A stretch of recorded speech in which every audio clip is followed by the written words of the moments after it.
Now the question is, we have two heaters H1 200 marked as 200 volt 300 watt, heater H2 marked as 200 volt 600 watt. ये दो heater हैं and you have to find the ratio of their heat produced when they are connected to 220 volt in series, means they are connected in series and then put across 220 volt. Then second case is they are put across 220 volt but in parallel.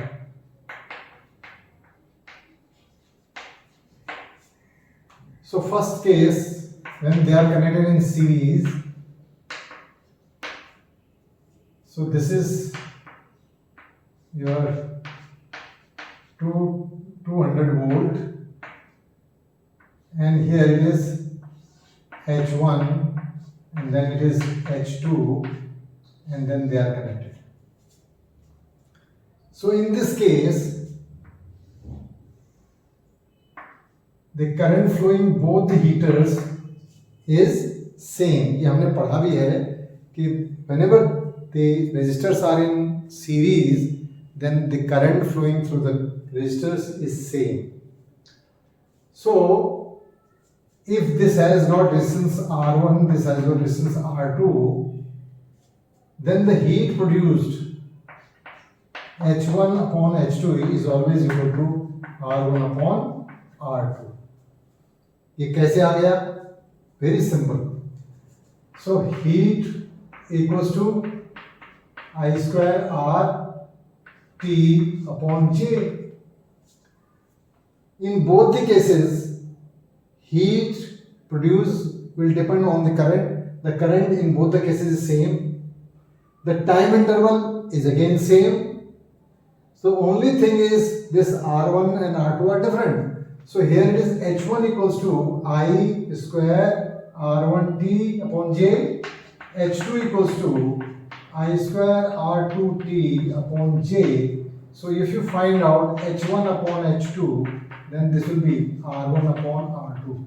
The only thing is we have to find the resistance. And how do we find the resistance? So this R1 will be equals to, this is V and this is P. So R1 is V square by P. That means 200 square upon P is 300. And this R2 equals to V square by P2. Yeah, you can say P1. V is same. That's why otherwise you can write it V1, P2. So this is again 200 square upon here 600. If you find out the ratio of this R1 upon R2, so this is coming here. This R1 upon R2 will be reversed. This will cancel and this will be 600 upon 300, which is nothing but 2. So the ratio of the heat is 2 is to 1. So H1 ratio H2 equals to 2 ratio 1. So the heat produced in the first heater will be higher than the heat produced in the second. जबकि normal case में हमें दिखता है कि इसमें heat ज़्यादा produce होती है, इसमें कम होती है, लेकिन जब when they are connected in series, the current will drop. इसको दूसरे तरीके से भी हम कर सकते हैं कि पहले हम करंट ड्रॉ करें. करंट कैसे ड्रॉ करेंगे कि I will be equals to 200 divided by R1 plus R2. अब इसको सॉल्व करेंगे आप, R1 निकाल के यहाँ से, R2 यहाँ से निकाल करके, और फिर सॉल्व करेंगे. उसके बाद उसको यहाँ डालने में लिया, उसे कट नहीं है, तो वाई टू वेस्ट टाइम. तो इसलिए ये है. एक बार फिर से दोबारा देखें कि यहाँ पर क्वेश्चन है कि there are two heaters 200 volt और 300 वोल्ट का. एक है, दूसरा है 200 वोल्ट और 600 वोल्ट. इसमें मार्किंग है. दिस मार्किंग मीन्स इसका रेजिस्टेंस कितना है, इसकी पावर रेटिंग क्या है, ये इसको मेंशन किया होता है. इससे इसका मीनिंग ये है. अब वो कहता है कि they are connected in series and then put across the 200 volt. Then they are put across the 200 volt. Then this will be like this in series. So H1 upon H2 is equal to R1 upon R2. क्यों हुआ ये R2? क्योंकि H1 होगा I square R1 T upon J and H2 होगा I square R2 T upon J. क्योंकि current both में, the current in the both the heater will be same because it is in series. Series में current हमेशा same रहती है. तो यहाँ R1 और R2 पे डिपेंड करेगा जब, तो R1 R2 हम वहां से निकाल सकते हैं. हमने निकाला V1 V by R P V square by P और यहाँ भी V2 square by P2. इसकी वैल्यू निकाल कर दिया है, इसका रेशियो आया 2. सो द हीट का जो रेशियो है वो 2:1 आ गया. अब सेकंड केस है कि जब ये क्या हो गया, पैरेलल में कनेक्टेड है. When they are connected in parallel,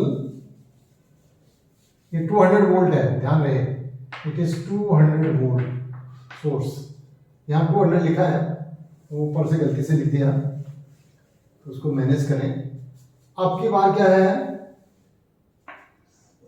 यहाँ H1 है और यहाँ H2 है.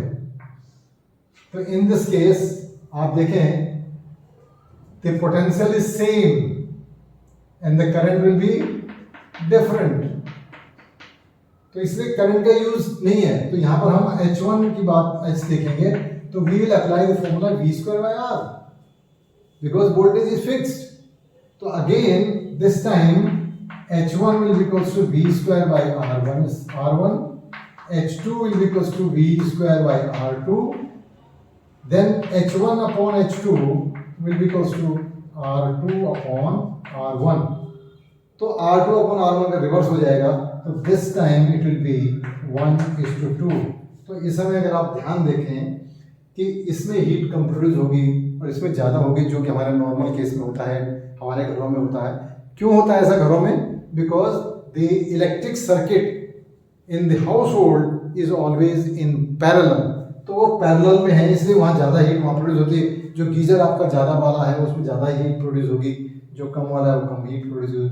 जो बल्ब कम उसका है उसमें कम होगी, जो 100 वाट का है उसमें ज़्यादा होगी एज कम्पेयर टू 60 वाट.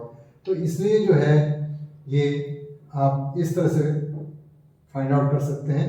तो एक बार फिर दोबारा अगर देखें ध्यान से कि when it is connected in parallel, so parallel में करंट तो डिफरेंट हो जाएगी, उसको यूज करने का कोई मतलब नहीं है, क्योंकि हमें पता है कि यहाँ वोल्टेज फिक्स रहती है, सेम होती है. तो इसलिए हमारा फॉर्मूला हम कह रहे थे ना कि P = I square R use करना है या V square by R use करना है. तो जब कभी भी सर्किट्स में चीजें पैरेलल में होंगी, use V square by R, and जब कभी वो सीरीज में है, always use I square R. इसको इस समय ये यूज करने की भूल ना करें, और जब पैरेलल में है तो ये यूज करने की भूल ना करें, अननेसेसरी जो है वो टाइम वेस्ट करेगा. तो यहाँ पर हमने क्या किया, H = V square by R. V दोनों के लिए सेम है, 200 है. आप करना चाहें तो कर सकते हैं, R निकालना चाहें निकाल सकते हैं, पहले मैंने कहा था अननेसेसरी टाइम वेस्ट होगा. तो H1 क्या है, V square by R1, H2 क्या है, V square by R2. तो H1 by H2 क्या होगा, इनको डिवाइड करेंगे तो क्या होगा, ये V square कैंसिल हो गया, रिवर्स हो जाएंगे, R2 by R1. और R2 by R1 के हमने पहले रेशियो निकाल चुके हैं, 1:2 है. तो ये 1:2 हो गया, इसलिए उसको सॉल्व करने की जरूरत नहीं है हमें. फिर R1 निकालना वो हम निकाल चुके हैं पहले में, तो इसलिए ये यहाँ पर ये आ जाएगा. This way you can solve the problems.